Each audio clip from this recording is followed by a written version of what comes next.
Ezekiel, Kabanata 24.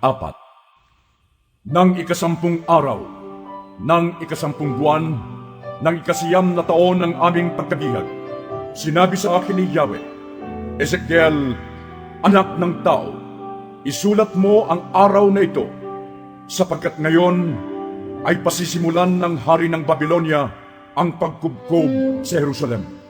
Ilahad mo ang isang talinhaga tungkol sa mapaghimagsik na bayan ng Israel. Sabihin mong, ito ang ipinapasabi ni Yahweh. Magsalang ka ng palayok at punuin ng tubig. Ilagay rito ang mga piling bahagi, ang hita at pitso, at punuin din ng maiinam na butong lagain.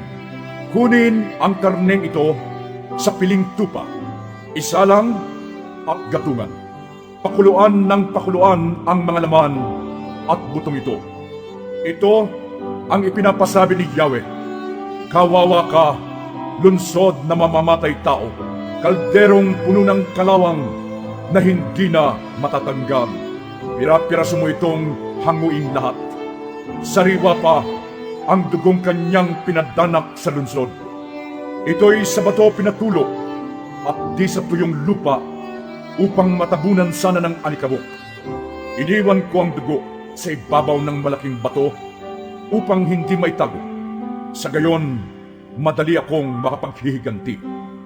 Kaya nga, ipinapasabi pa ni Yahweh, kawawa ka, lunsod na mga mamamatay tao. Ako may magbubunto ng kahoy na panggatong.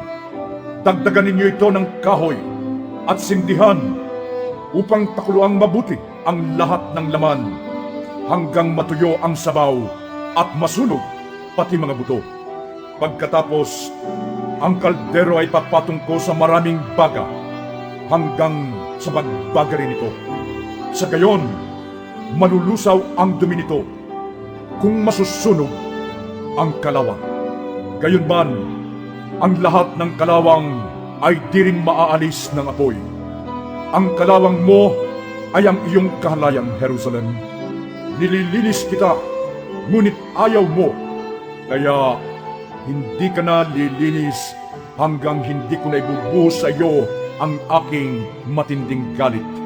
Akong si Yahweh ang may sabi nito, at ito'y tiyak na gagawin ko.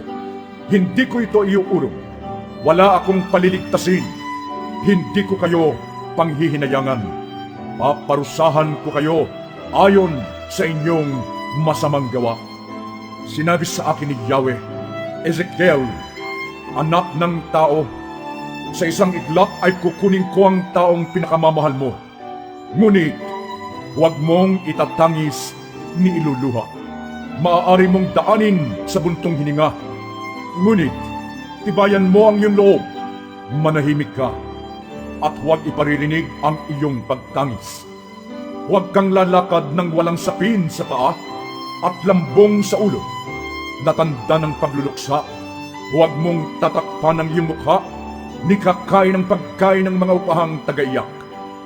Umaga, nang ako'y magsalita sa mga Israelita, kinagabihan, namatay ang aking asawa. Kinaumagahan, ginawa ko ang iniutos sa akin ni Yahweh. Tinanong ako ng mga tao, ano ang ibig mong sabihin sa ginagawa mong ito? Sinabi ko sa kanila, sinabi sa akin ni Yahweh na sabihin ko sa sambahayan ng Israel ang ganito, ang aking templo na siyang sagisag ng inyong kapangyarihan at kasiyahan ay sasalaulain ko at papatayin sa tabak ang inyong mga anak. Tularan ninyo ang ginagawa ko. Huwag kayong magluluksa ni malulungkot.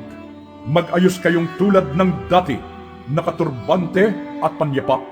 Huwag kayong tatangis o luluha. Dahil sa inyong kasamaan, mga ngayayat sa matinding himutok ang bawat isa sa inyo. Sinabi ni Yahweh na ang mangyayari kay Ezekiel ang magiging babala sa inyo. Kung mangyari na ang lahat, tularan ninyo ang kanyang ginagawa. Sa gayon, makikilala ninyong ako si Yahweh. Ezekiel, anak ng tao, Aalisin ko sa kanila ang matibay nilang templo na siya nilang ipinagmamalaki at kasiyahan.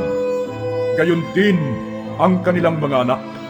Sa araw na iyon, isang takas ang magbabalita sa iyo ng mga pangyayari. Sa araw na iyon, makapagsasalita ka na muli, makakausap mo na ang takas na iyon. Ikaw nga ang magiging pinakababala sa kanila. Sa gayon, makikilala nilang ako si Yahweh.